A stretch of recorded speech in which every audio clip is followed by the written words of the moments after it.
நான் தான் என்னை, நான் எனக்கான குறி, நானே ஒருத்தர் குறி, நானே சொந்தமா யோசிப்பேன். எங்க அப்பா பேரு, தாத்தா பேரு, பாட்டி பேரு, ஊரு பேரு, ஜாதி பேரு, அந்த பேரு, லொட்டு லோசு எல்லாம் நான் போட்டுக்க மாட்டேன். நான் தாங்க என் ஐடென்டிட்டி அப்படின்னு ஒரு புள்ள சொல்லுச்சுன்னா, அந்த புள்ள நம்ம பின்பற்ற வேண்டிய, பாராட்ட வேண்டிய, அப்ரிஷியேட் பண்ண வேண்டிய, கொண்டாட வேண்டிய குழந்தையா, திட்ட வேண்டிய குழந்தையா? கொண்டாடப்பட வேண்டிய குழந்தை. பேசிக் சொல்லிட்டு அந்த ஃபவுண்டேஷனல் நாலேஜ் நமக்கு இருக்கு.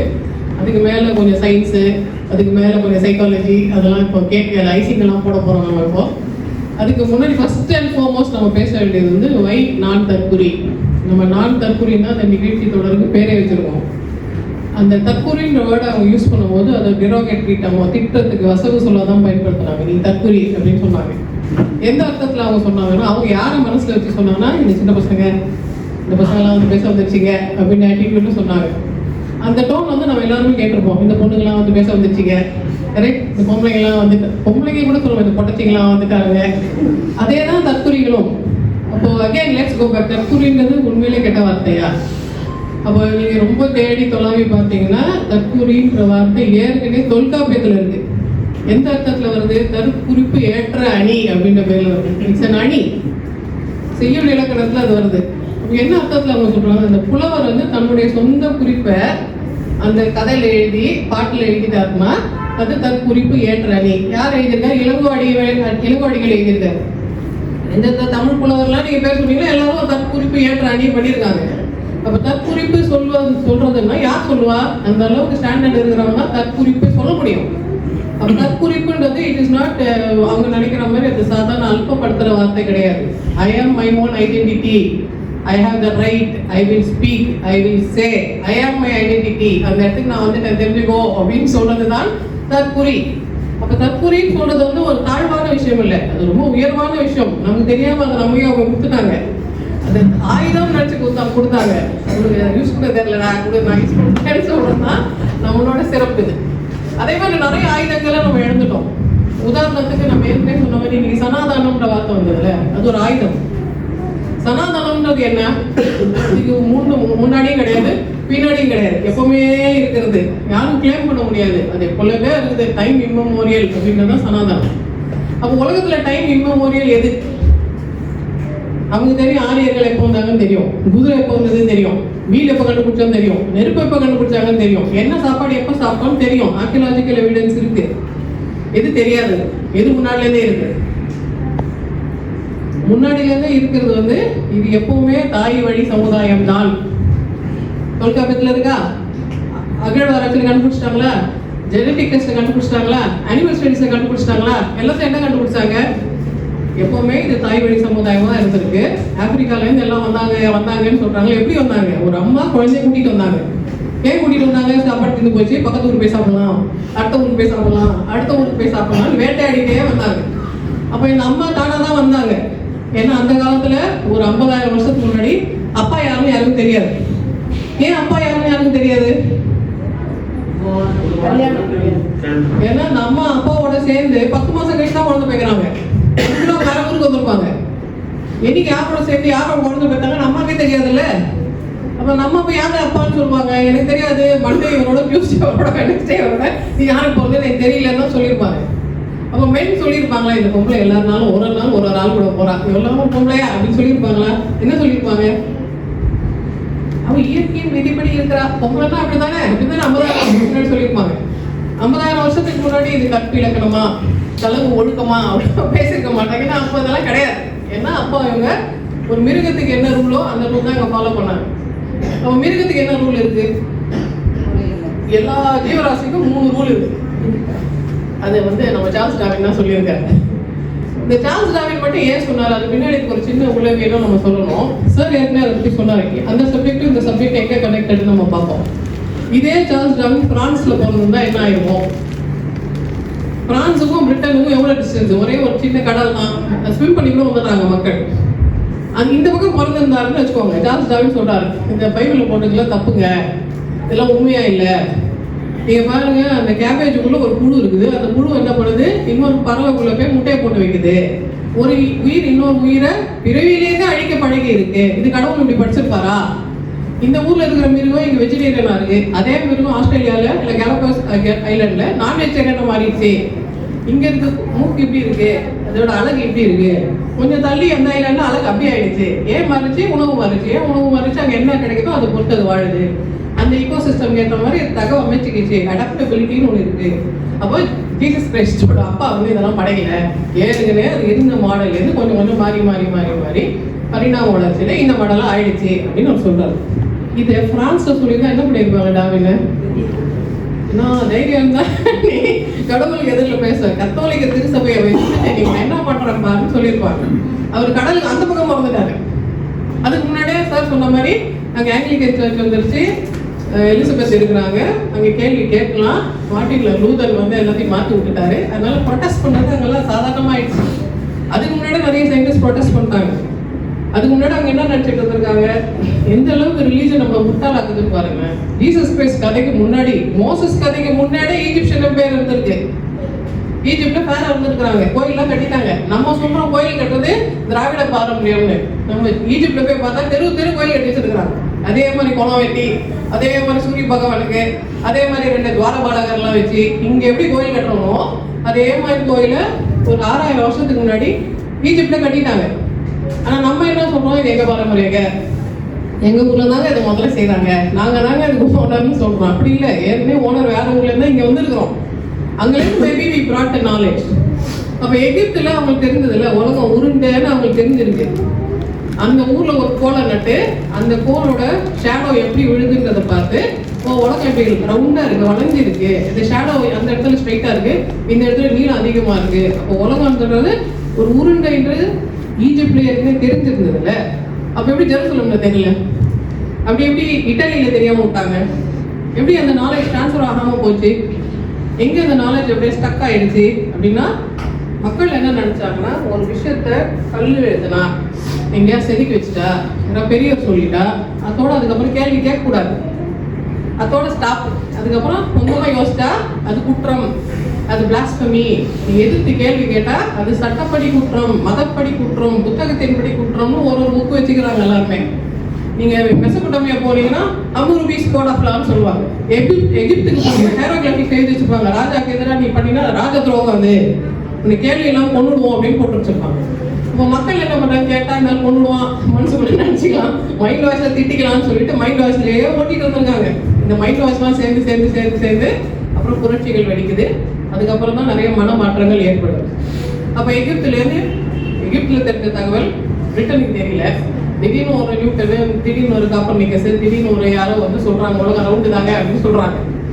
அப்போ ரவுண்டுன்னு சொன்னாலும் என்ன சொல்லணும், கரெக்டாக தான் சொல்றேன், நல்லா யோசிச்சிருக்கேன், புத்திசாலினின்னு சொல்லணும்ல. காப்பர்னிக்கஸ் என்ன பண்றாங்க, கலீலியோ என்ன பண்றாங்க, அது எப்படி நீ எங்க புக்ல இருக்கிறதுக்கு எதிர்த்து பேஸ் பண்ணி உங்க உண்டு இல்லைன்னு பண்றேன்னு சொல்றாங்க. அந்த உண்டு இல்லைன்னு பண்றவங்கள ஆஃப் பண்ணிட்டு நாங்க தனியா போய் ஆரம்பிச்சுக்கிறோம், எங்களுக்குன்னு ஒரு தனி ஐடென்டிட்டி அப்படின்னு சொல்றாங்க. தன்மை இருக்குல்ல, அது வரலாற்றுல தொடர்ந்து வந்துகிட்டே இருக்கும். இப்போ எங்க ஃபீல்டு இருக்குல்ல, எங்க ஃபீல்டு முதல்ல சிக்மெண்ட் ஃப்ராய்டுன்னு ஒருத்தர் இருந்தார், நீங்க கேள்விப்பட்டிருப்பீங்க. சிக்மெண்ட் ஃப்ராய்டு தான் எல்லாம் சொல்லிட்டாரு, கனவு நாயங்களே வருது, unconscious mind, subconscious mind, preconscious mind எல்லாத்தையும் அவர் தான் சொன்னாரு. செக்ஸை பற்றி நிறைய பேசியிருக்காரு, ஈகோ டிஃபென்ஸ் மெக்கானிசம் பேசியிருக்காரு, ஹிஸ்டீரியாலாம் என்ன பேசியிருக்காரு, மூளை வேற மனசு வேறன்றதெல்லாம் சொல்லியிருக்காரு. இதெல்லாம் சிக்மெண்ட் ஃப்ராய்டு தானே சொன்னார். அப்போ நாங்கள் என்ன சொன்னோம், சிக்மெண்ட் ஃப்ராய்டு தாங்க எங்களுக்கு எல்லாமே. அதுக்கப்புறம் வந்து எல்லா சயின்டிஸ்ட்டும் நாங்கள் நோ சொல்லிடுவோம், அதுக்கு மேலே நீ யோசிக்கக்கூடாது, சிக்மெண்ட் ஃப்ராய்டு தான் அல்டிமேட் அப்படின்னு தானே நாங்கள் யோசிக்கணும். ஆனால் சயின்ஸ் அப்படி யோசிக்குமா? சிக்மெண்ட் ஃப்ராய்டோட ஜூனியர் ஒருத்தர் இருப்பார், அவர் சொன்னாலும் கரெக்டு. அவருக்கு ஒரு ஜூனியர் இருப்பார், அவர் சிக்மெண்ட் ஃப்ராய்டை எதிர்த்து ஆப்போசிட்டாக அவன் சொல்லி அது கரெக்டாக இருந்தாலும் அதுவும் கரெக்டு. அவருக்கு அடுத்த ஜென்ரேஷன் ஒருத்தர் இருப்பார், அவர் வித்தியாசமாக அவர் யோசிச்சு சொல்லுவார், அதுவும் கரெக்டு. அப்போ நாங்கள் எதை நோக்கி போகிறோம்? ஒரு ஆள் ஃப்ராய்டு, அவர் தாங்க எங்களுக்கு எல்லாம், அந்த குருவுக்கு நாங்கள் விசுவாசமாக இருக்கோம்னு சொல்கிறோம்னா அவர் இருக்கிறாரு. அதுக்கப்புறம் ஒருத்தவங்க வருவாங்க, அதுக்கப்புறம் எத்தனை பேர் வந்தாலும் அத்தனை உண்மையிலும் உண்மையை நாங்கள் நம்புறோம்ல. இந்த அணுகுமுறை சரியா தவறா? ஏன் சரி? சயின்ஸ்ன்றது ஏற்கனவே இருக்குது தப்புன்னு சொன்னா நாங்கள் கோச்சிக்க மாட்டோம், அப்படியே அவங்க ரைட்டு அடுத்ததுக்கு போகலான்னு மூவ் ஆகிடும், கொஞ்சம் ஸ்போர்ட்டிவாக இருக்கும். அது போன வருஷம் தாங்க அதை பற்றி நான் ரிசர்ச் பண்ணேன், தப்புன்னு சொல்லிட்டீங்களா நான் அழுவேன். ஏன்னா ரிசர்ச் தப்புன்னு சொல்லிட்டீங்களே நாங்கள் சொல்ல மாட்டோம். ஏன் சொல்ல மாட்டோம்? சரி பரவாயில்ல, தப்புன்றதும் ஒரு கண்டுபிடிப்பு தான். knowing that it is not working is also a piece of information that's valuable. நம்ம அந்த ட்ராக்ல போக வேண்டாம், அடுத்த ட்ராக் போகலாம் அப்படின்றது அதையும் ஒரு டேட்டா பாயிண்ட்ல தான் நம்ம பார்க்கணும்.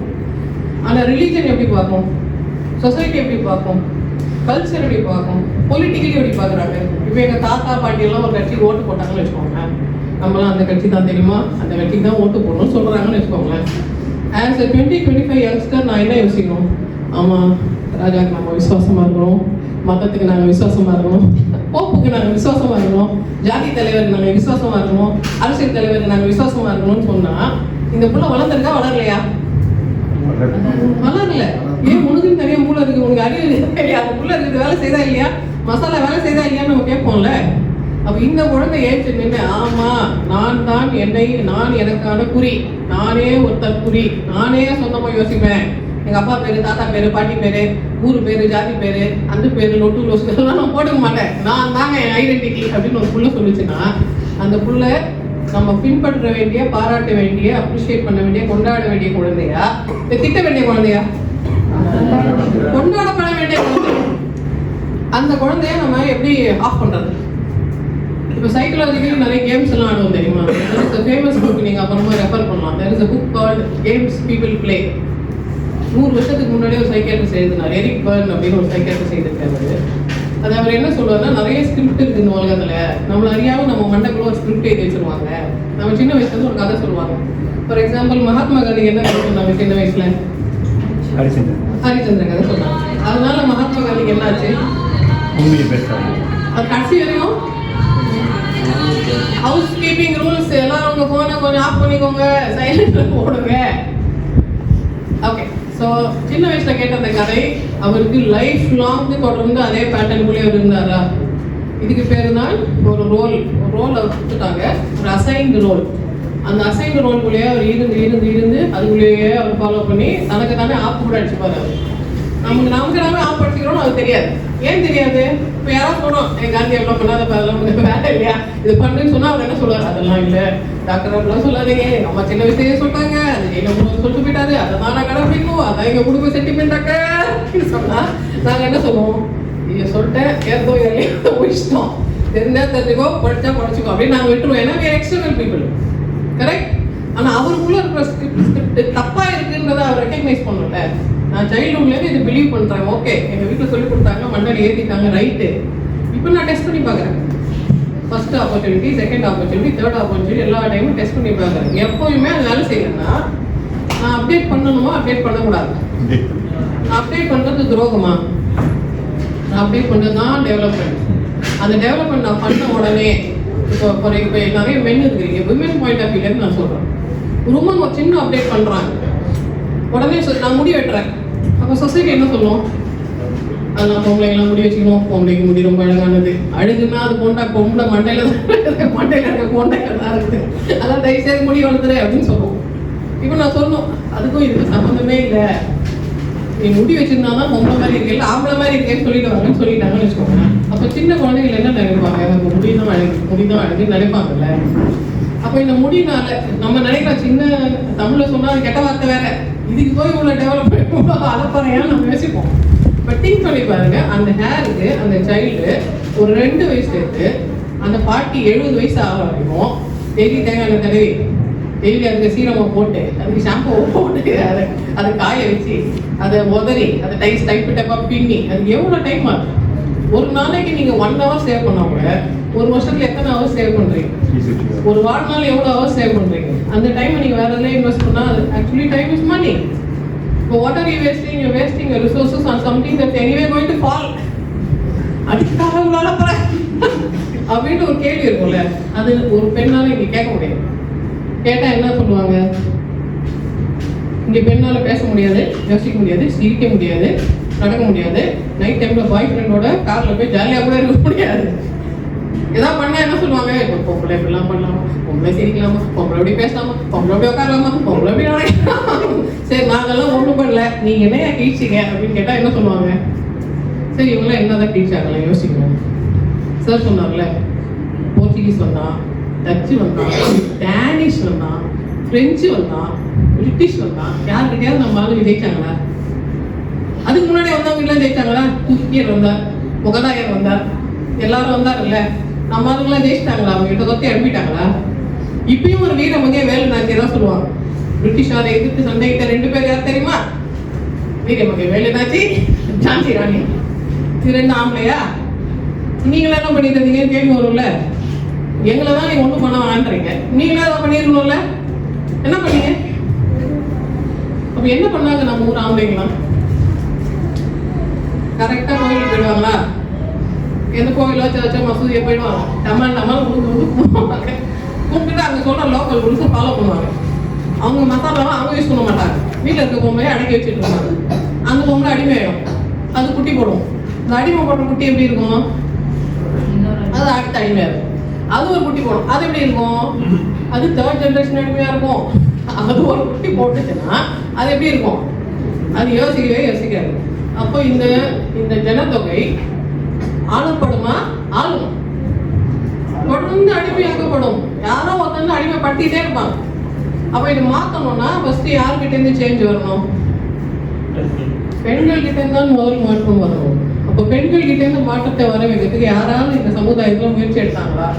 இந்த மொத்த இந்தியால பெண்கள் யோசிக்கணும் அப்படின்னு சொன்னா 4 பேர் யாராவது சொல்லுங்க.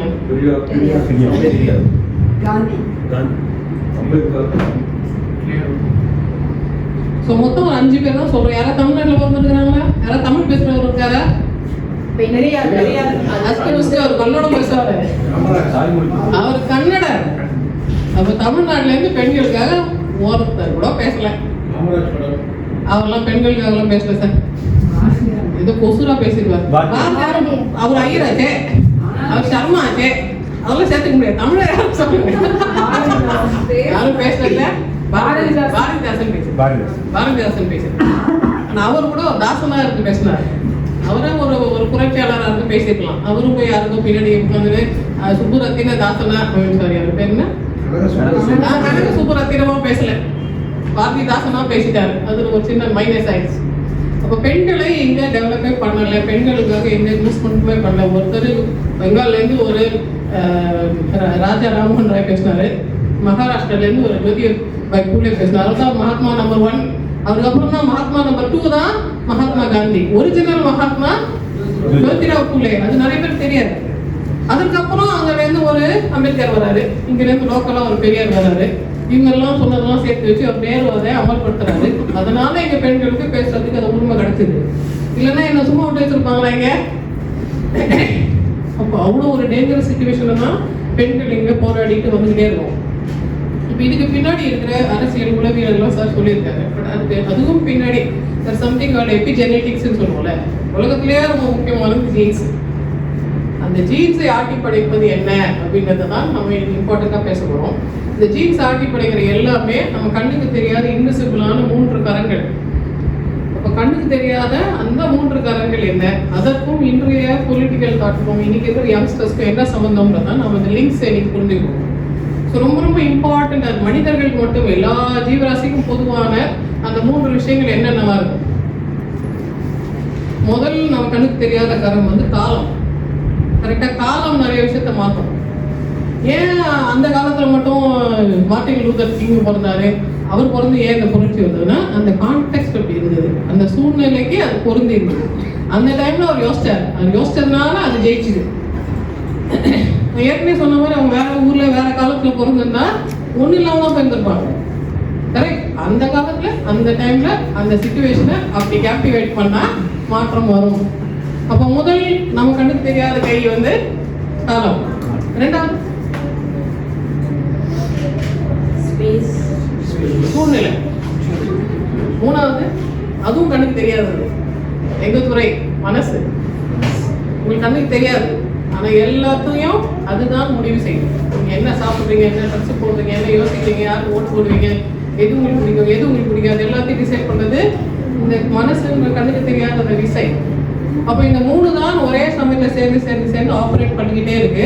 ஆனா அது நம்ம கண்ணுக்கு தெரியலன்றதுனால சில பேரால தான் அதை உணர முடியும், நிறைய பேரால அதை உணர முடியாது. சில பேரால மட்டும் ஏன் அதை உணர முடியுது?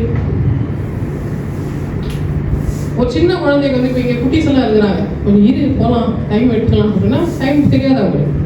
இங்கே இல்லை இப்போ இல்லை கொஞ்சம் அடக்கி நிறு அப்படின்னா சூழ்நிலை தெரியாது. அவங்க என்ன நினைப்பாங்க மனசு தெரியாது. ஏன் தெரியல? ஏன்னா முதிர்ச்சி இல்லை. சில பேருக்கு கொஞ்சம் வயசு ஆக ஆக முதிர்ச்சி வரும், இதெல்லாம் புரியும். சில பேருக்கு என்ன வயசானாலும் முதிர்ச்சி வராது. ஏன் வராது? ஏன்னா அதுக்கு முக்கியமான காரணங்கள் ஒன்று, அவங்க இன்பிரீடிங் பண்ணியிருப்பாங்க, சொந்த துகளே கல்யாணம் பண்ணியிருப்பாங்க.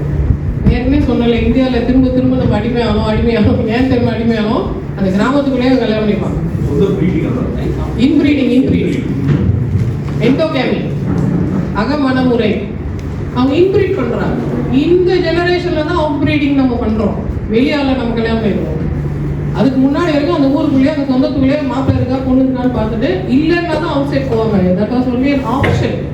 வேறு வழி இல்லைன்னா தான் வேற இடத்துல கல்யாணம் பண்ணுவாங்க. தவிர முடிஞ்ச வரைக்கும் கம்யூனிட்டிக்குள்ளே தான் அவங்க கல்யாணம் பண்ணுவாங்க. அப்போ இன்பிரீடிங்கிறது is it a good thing or a bad thing? Why is it bad? ஏன் ஜீன் வேரியேஷன் இருக்கணும்?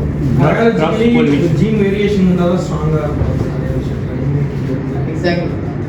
அப்போ ஜெனட்டிக் வேரியேஷன் அந்த காரணத்துக்காக தான் முதல்ல இயற்கையில் ஆண் அப்படின்னு ஜீவராசி இருக்கு. அதுக்கு முன்னாடி இருக்கிற ஜெனட்டிக் நீங்கள் லைஃப் ஹிஸ்ட்ரியை பாருங்கள். முதல்ல என்ன அனிமல் உருவாச்சு? ஒரு செல்ல உயிரினம், 2 செல் உயிரினம், பல செல் உயிரினம், பல செல் ஒரே தோல் உயிரினம், பல செல் ஒரே தோல் வெவ்வேறு உயிரினம், அப்புறம் முதுகு தண்டு இருக்குது, அப்புறம் மூளை இருக்கு, அப்படின்னு தனித்தனியாக எவல்யூஷன் ஆகுதுல. அதில் ஒரு பாயிண்ட்ல சடனா ஆண் பெண் பிரிவினை வருது. அதுக்கு முன்னாடி ஆண் பெண் பிரிவினை இல்லை. முதுகு தண்டு இருக்கிற மிருகத்தை சொன்னோம். செடி கொடியில சிலதுக்கெல்லாம் ஆண் பெண் தனிமையே இருக்குல்ல. தென்னை மரம், பனை மரம், பப்பாயா மரத்துலாம் ஆண் பப்பாயா தனி, பெண் பப்பாயா தனி. ஏன் அப்படி இருக்கு? பனை மரத்துல கூட ஆண் பனை மரமும் ஒன்று தனியா இருக்கும், சுற்றி நிறைய பெண் பனை மரமா இருக்கும். ஒரே ஒரு ஆண் பனை மரத்தை அந்த ஊர்ல மெயின்டைன் பண்ணுவாங்க. ஏன்னா இப்போ இருக்கிற ஜெனட்டிக் டெஸ்டிங்ல நம்ம ஸ்டெம் செல் கல்ச்சர் பண்ணுறோம். நிறைய புதுவிதமான அணுகுமுறைகள் நமக்கு இருக்கு. இப்போ நம்ம கண்ணத்துலேருந்து ஒரு செல் எடுத்து அதுலேருந்து ஸ்டெம் செல் உருவாக்கி அதில் ஒரு ஸ்பெர்ம் செல்லு, அதில் ஒரு எக் செல்லை உருவாக்க முடியும். இது தனி 23, அது தனி 23 உருவாக்க முடியும். அந்த 23 சேர்த்து திரும்ப ஒரு குழந்தை உருவாக்க முடியும். ஆனால் அதோட ஜெனட்டிக் மெட்டீரியல் வீக்காக இருக்கு. ஒரு நோய் வந்ததுன்னா, ஒரு கோவிட் வந்ததுன்னா, ஒரு இன்ஃப்ளூயன்ஸா வந்ததுன்னா, ஒரு போலியோ வந்ததுன்னா செத்துரும். அப்போ அந்த வீரியத்தை அதிகப்படுத்தணும்னா வெளியிலேருந்து இன்னொரு செல்லு உள்ள வரணும். அந்த வெளியிலேருந்து இன்னொரு செல்லு உள்ள வரதுக்காக தான் இயற்கையில மேலுன்னு தனியாக ஒரு ஸ்பீஷீஸ் இருக்கு, சப்ஸ்பீஷீஸ் இருக்கு. அப்போ மேலுன்னு ஒரு சப்ஸ்பீஷீஸ் எதுக்கு இருக்குன்னா, இப்போ ஜெனட்டிக் சயின்ஸ்ல என்ன சொல்றாங்கன்னா, ஒரு ஆணோட உடம்புல டிராவல் பண்றதுனாலயே அந்த ஸ்பெர்முக்கு சில குவாலிட்டிஸ் புதுசாக வருது. That is called genetic imprinting. அந்த செல்லை லேப்ல எடுத்து நம்ம யூஸ் பண்ணலாம்ல. லேப்ல எடுத்து யூஸ் பண்றதை விட நேச்சுரலாக ஒரு பாடியிலேருந்து எடுத்து யூஸ் பண்ணும்போது அதுக்கு நிறைய எபிஜெனட்டிக் குவாலிட்டிஸ் வருது. அந்த அப்பா என்ன அனுபவிச்சாரோ, என்ன மனசுல தோணுச்சோ, என்ன வாழ்க்கையில அவர் பட்டாரோ இல்லை கற்றுக்கிட்டாரோ, அது எல்லாம் கூட அந்த ஸ்பெர்ம் வழியாக வருதுன்னு சொல்றாங்க. Same for the woman also, same for the egg also. அப்போ இயற்கை எவ்வளோ இன்வெஸ்ட்மெண்ட் பண்ணி தனியாக ஒரு ஆம்பளை, தனியாக ஒரு பொம்பளை, அது பிரிவினை வேணும், வேரியேஷன் வேணும், வேற ஜெனட்டிக் மெட்டீரியலாக வேணும்னு தான் இவ்வளோ ஏற்பாடு பண்ணியிருக்கு. நம்ம இயற்கைக்கு உதவி செய்கிறோமா, உபத்திரம் கொடுக்குறோமா? எப்படி உபத்திரம் கொடுக்கணும்? அது கஷ்டப்பட்டு பிரித்து வேரியேஷன் இவ்வளோ ட்ரை பண்ணியிருக்கு. ஆனால் நம்ம சேம்னஸ்க்கு ட்ரை பண்ணோம். திரும்ப திரும்ப சேம்னஸ் கொண்டு வரோம். எந்தெந்த விதத்தில் சேம்னஸ் கொண்டு வரோம்? என்ன மாதிரியே இருக்கணும், எங்கள் ஊராக இருக்கணும், எங்கள் பழக்க வழக்கம் இருக்கணும், எங்கள் சமையலாக இருக்கணும், எங்கள் சாமியை கும்பிடணும், நாங்கள் சொல்கிற மாதிரி எங்கள் சாமியை கும்பிடணும். கரெக்ட்?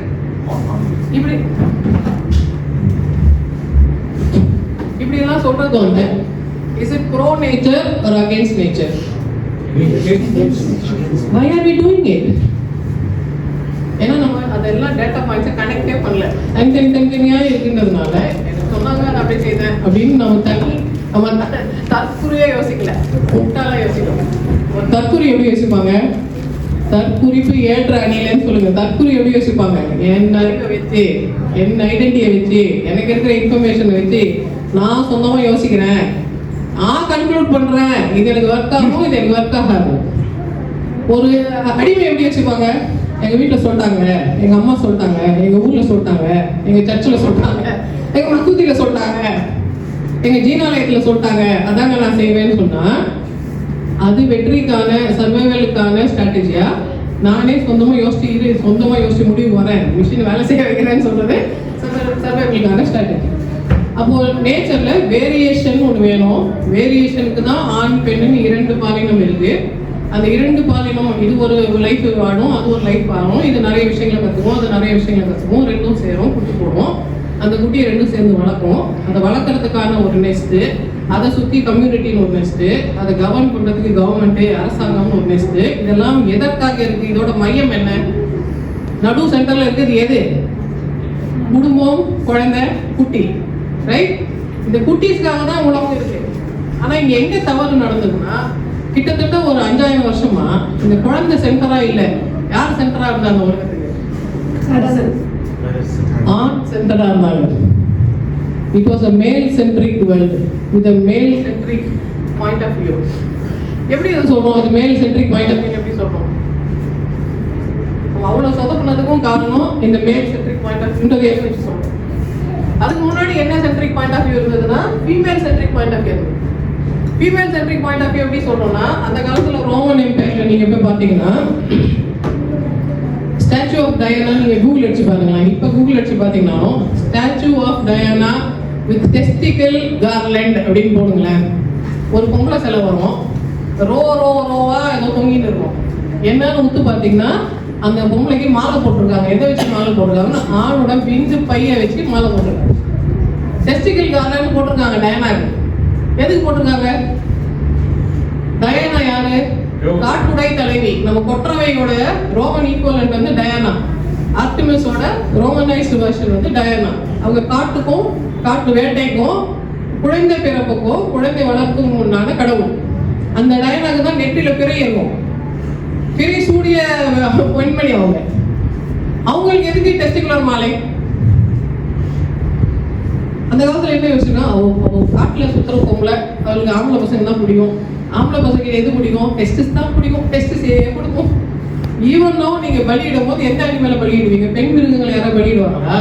ஆண் மிருகத்தை தான் பலியிடுவாங்க. காட்டுல போய் ஒரு வேட்டை இருக்கு, ஒரு பூஜை இருக்கு, ஒரு போருக்கு போறாங்கன்னா யாரை பலி கொடுக்குறாங்க? அரவான் யாரு? ஆண். ஆணை தான் பலியிடுவாங்க. அவனே வந்து தன்னைத்தானே பலிக்கு கொடுக்கணும். அவனுக்கு எந்த விதமான உணவும் இருக்கக்கூடாது. அவன் நல்ல உடல் வலிமை, மன வலிமை மிக்கவனா இருக்கணும். ரொம்ப ஆரோக்கியமான ஆளை பலி கொடுத்தாதான் அந்த கடவுள் ஏத்துக்கணும். எந்த கடவுள்? பெண் கடவுள். அப்ப எந்த மையமான சிந்தனை இது? இது பெண் மையமான சிந்தனை. இது கரெக்டா? டயனா வந்து கேட்டாங்களா எனக்கு மாலை போடுங்க? டயனா பேசியே இருக்காது. எப்படி தன்னை வச்சு கேம் ஆடுறாங்கன்னு டயனாக்கு தெரிஞ்சிருக்காரு. நான் கேட்கவே இல்லைடான்னு சொல்லியிருப்பாங்க. ஆனா இந்த கதைகளை உருவாக்கி யார் சம்பாதிக்க ட்ரை பண்ணா? யார் அதிகாரத்துக்குள்ள வர ட்ரை பண்ணா? டயனா வந்து சொல்லல எனக்கு இந்த மாலை போடுங்கன்னு. டயனா மாலை போட்டா குடுத்துருவாங்கன்னு கதையை சொன்னது யாரு? அப்போ இந்த கடவுளை வைத்து வியாபாரம் பண்றவங்க அந்தந்த டைமுக்கு ஏற்ற மாதிரி ஒரு கதையை சொல்லிக்கிறாங்க. சில டைம்ஸ் அவங்க வந்து ஒரு ஃபீமேல் காடஸ் ஹெட்டுக்கு கதை சொல்லி சம்பாதிக்கிறாங்க. காலம் மாறும்போது மேல் காடனுக்கு கதை சொல்லி சம்பாதிச்சிடுறாங்க. இப்போ நம்ம என்ன சொல்றோம்? Female is the centre of the universe நான் சொல்றோம். Male is the centre of the universe சொல்லல. யார் சென்டர் ஆஃப் தி யூனிவர்ஸ் சொல்றோம்? Child is centre of the universe சொல்றோம். அப்போ இந்த ரெண்டுத்தையும் விட்டுட்டு அந்த ஹியூமனிசம், அந்த ஈக்குவாலிட்டி, இந்த ஸ்டேட்டஸ்க்கு வந்தா மட்டும்தான் இந்த முன்னேற்றத்துக்கு நம்ம போக முடியும். அப்போ child is centre of the universe நம்ம சொல்ல வர்றது ஒரு புதுவிதமான சிந்தனை இல்லையா? முன்ன இருந்த காலம் வந்து ஆண் மையமான காலம். I mean first earliest it was பெண் மையமான காலம். அதுக்கப்புறம் ஆண் மையமான காலம். ஆண் மையமான காலத்துக்கு பெரிய உதாரணங்கள் நம்ம ஏற்கனவே தெரியும். ஈஜிப்சியன் எம்பையர் இருந்தது, அப்புறம் ரோமன் எம்பையர் இருந்தது, கிரீக் எம்பையர் இருந்தது, அப்புறம் எல்லா ஏஷியன் எம்பையர்ஸ்லாம் இருந்தது, இந்தியாவில் வந்து முகல் எம்பையர் இருந்தது, எல்லாம் இருந்தது. எல்லாரும் ராஜா நினைப்பாரு, ராஜாவுக்கு 1000 கேர்ள் ஃப்ரெண்ட்ஸ் இருக்கலாம், 30,000 பொண்டாட்டி இருக்கலாம், தெருவாக்குள்ள போய் தெரிஞ்சிருப்பாரு அவரு. அந்த ஸ்ட்ராட்டஜி வேலை செய்யுதா? அதுக்கு முன்னாடி ஒரு ஸ்ட்ராட்டஜி இருந்தது. காட்டில் அந்த பெண் இருப்பாங்க, இந்த ஊரில் ஒரு ஹஸ்பண்டு, அந்த ஊரில் ஒரு ஹஸ்பண்டு, இந்த ஊரில் ஒரு பாய் ஃப்ரெண்டு, அந்த ஊரில் ஒரு பாய் ஃப்ரெண்டுன்னு அப்படியே வருவாங்க. அந்த ஸ்ட்ராட்டஜி வேலை செய்யுதா? வேலை செய்யல. அதற்கப்புறம் ஒரு ஸ்ட்ராட்டஜி வச்சு ராஜாவுக்கு வந்து ஒரு ஏகபத்தினி இருப்பாங்க, பட்ட மகிழ்ச்சி இருப்பாங்க. அதுக்கப்புறம் 3 எக்ஸ்ட்ரா வைஃப் கூட வச்சுக்கலாம், தசரதன் மாதிரி. அந்த ஸ்ட்ராட்டஜி வேலை செய்துச்சா? ஏன் வேலை செய்யல? Wife number 1, wife number 3 rivalry வச்சுக்கிறாங்க. அந்த பையனை காட்டுக்கு அனுப்புன்னு சொல்றாங்க. அந்த பிள்ளை காட்டுக்கு போய் லோன்னு அலையுது. அது நல்லா கூட வாழ மாட்டேங்குது, கடைசியில் போய் செத்து போயிருக்கு. இது நல்ல ஸ்ட்ராட்டஜியா? இல்லை. அப்போ சரி, அப்போ ராஜாவுக்கு ஒரே ஒரு ஒய்ஃபு, மீதி பேர்லாம் ஒய்ஃப் கிடையாது, வேணா ஒய்ஃப் பார்ட்டியாக இருக்கலாம் அப்படின்னு சொன்னால் அந்த ஸ்ட்ராட்டஜி நல்ல ஸ்ட்ராட்டஜியா? ஏன் நல்ல ஸ்ட்ராட்டஜி இல்லை? ஒய்ஃப் பார்ட்டியாக இருக்கிறவங்க கூட கொலை பண்ணுவாங்க, அந்த குழந்தை கடத்தி போயிடுவாங்க, அந்த குழந்தை ஏதாவது பண்ணி விட்டுருவாங்க. இப்போ எதற்காக இவ்வளோ முயற்சி பண்ணாரோ அது நடக்காமல் போயிடலாம். அதுக்கப்புறம் தான் கிறிஸ்டியானிட்டி இந்தியாவுக்கு வருது. கிறிஸ்டியானிட்டி இந்தியாவுக்கு வரும்போது தான் அவங்க சொல்கிறாங்க ஒருவனுக்கு ஒருத்தின்னு சொல்கிறாங்க. அதுக்கு முன்னாடி ஒருவனுக்கு ஒருத்தி வந்து ராமர் வேணா இருந்தாரு, ஆனால் அந்த வால்மீகி ராமாயணத்தில் நிறைய ஒருவனுக்கு ஒருத்தி இல்லை. அந்த வால்மீகி ராமாயணம் அப்படி அது நிறைய வாய்ப்பு. கம்ப ராமாயணத்துல ஒருவனுக்கு. அப்போ இங்கே நிறைய கதைகள் நமக்கு சொல்லப்படுது. ஆக்சுவலி அது ப்ரூஃப் கிடையாது. ஒரிஜினலி சார் சொன்ன மாதிரி இந்த மிஷினரிஸ் இந்தியாவுக்கு வரும்பொழுது, மிஷினரிஸ் வரதுக்கு ரொம்ப காலத்துக்கு முன்னாடி ஈஸ்டர்ன் ஆர்த்தடாக்ஸ் சர்ச் இந்தியாவுக்கு வந்துருச்சு.